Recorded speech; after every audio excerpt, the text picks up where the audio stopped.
Hey everyone! Are you ready to dive into the world of investing but don't know where to start?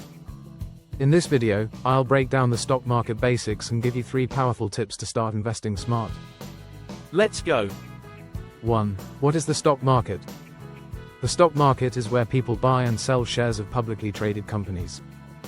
Think of it as a big marketplace where businesses raise money, and investors, like you, get a chance to own a piece of those companies. When you buy a stock, you're basically becoming a small owner of that company. If the company grows, your stock's value increases. But if it struggles, the stock price may drop. 2. How do stock prices change? Stock prices go up and down due to factors like company performance, good earnings reports. Stock rises. Market trends. If investors are confident, prices go up. News and economy, global events and economic reports can shake the market. 3. How to start investing. Here are 3 key tips to start smart.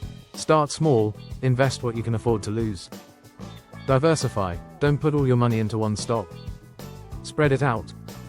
Think long term, the market has ups and downs, but patience pays off. Ready to start investing? Smash the like button, subscribe, and hit the bell for more easy to follow finance tips. Got questions? Drop them in the comments. Thanks for watching, and remember, invest smart, think long term, and grow your wealth. See you in the next video.